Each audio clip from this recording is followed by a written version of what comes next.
सबसे पहले मेरा आप सभी को प्यार भरा प्रणाम। मैं मधु जोशी स्वागत करती हूँ आपका अपने YouTube चैनल मधु गढ़वाली 121 पे। तो दोस्तों, आज मैं आपको कार्तिक महात्म का दूसरा अध्याय सुनाऊंगी। आप भी मेरे साथ कार्तिक महात्म का दूसरा अध्याय श्रवण कीजिए। कथा ध्यान पूर्वक और पूरी सुनिएगा।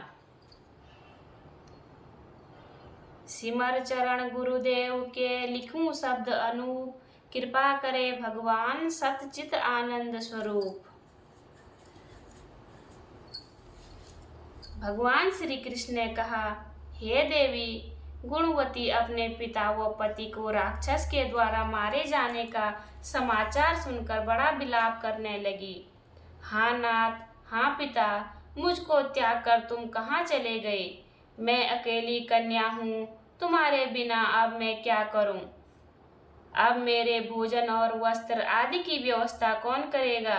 घर में स्नेह पूर्वक मेरा पालन पोषण कौन करेगा? मैं कुछ नहीं कर सकती। मुझ विधवा की रक्षा कौन करेगा? मैं कहाँ जाऊँ, कहाँ रहूँ? मेरा तो अब कहीं ठिकाना नहीं रहा। इस तरह रोती और बिलखती गुणवती पछाड़ खाकर पृथ्वी पर गिर पड़ी और मूर्छित हो गई और देर तक पड़ी रही। फिर जब होश में आई तो पूर्ववत अत्यंत करुण विलाप कर शोक सागर में डूब गई। जब कुछ संभली तो उसे ध्यान आया कि मेरे पिता तब पति की मृत्यु के पश्चात उनकी क्रिया करनी चाहिए जिससे उनकी गति हो सके। अतः उसने अपने घर की सारी वस्तुएं बेच दी। उनके बेचने से जो पैसे मिले उनसे अपने पिता और पति का श्राद्ध किया। फिर वह उसी नगर में रहती हुई भगवान विष्णु की भक्ति में आठों पहर रहने लगी। उसने जन्म से लेकर मृत्यु तक नियम पूर्वक सारी एकादशियों के व्रत और कार्तिक महीने का उपवास तथा व्रत किए। हे प्रिय, ये एकादशी और कार्तिक व्रत मुझको बड़े ही प्यारे हैं। मुक्ति, भुक्ति, पुत्र तथा संपत्ति को देने वाले परम पवित्र हैं। जो मनुष्य कार्तिक मास में जब तुला राशि पर सूर्य आता है तो सवेरे उठकर स्नान करते हैं, व्रत व उपासना करते हैं, वह मुझे बहुत प्यारे हैं। क्योंकि यदि वह बड़े पापी भी हो तो स्नान व व्रत के प्रभाव से उनको मोक्ष की प्राप्ति हो जाती है। जो मनुष्य कार्तिक में स्नान, जागरण, दीपदान तथा तुलसी के वृक्ष की रक्षा करते हैं, वह साक्षात विष्णु भगवान के तुल्य हैं। जो मनुष्य कार्तिक मास में मंदिर में झाड़ू लगाते हैं और स्वास्तिक बनाते हैं और विष्णु पूजा करते हैं, वह जीवन मुक्त हो जाते हैं। यह सुनकर गुणवती भी प्रतिवर्ष मन लगाकर कार्तिक का व्रत और भगवान विष्णु का पूजन करने लगी। हे प्रिय, एक बार वह ज्वरग्रस्त थी और दुबली हो गई थी, फिर भी किसी न किसी प्रकार गंगा स्नान के लिए चली गई।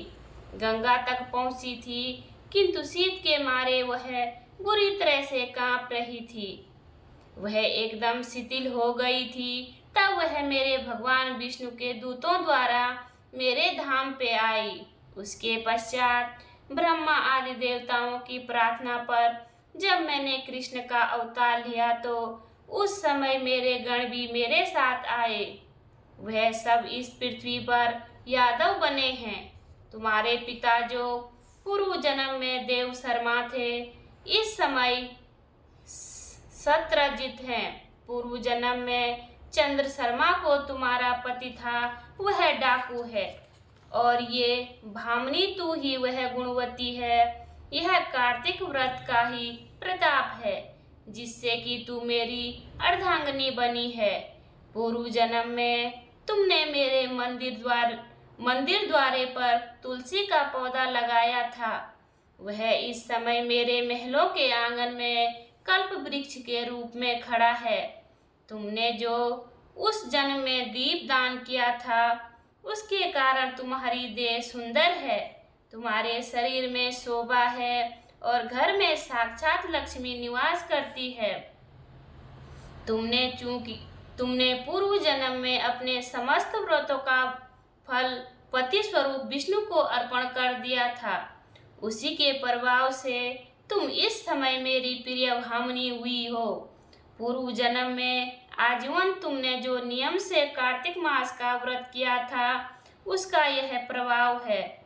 मेरा और तुम्हारा कभी वियोग नहीं होगा। इस प्रकार जो कोई कार्तिक मास में व्रत आदि करते हैं, वह मुझे तुम्हारे ही समान प्यारे हैं।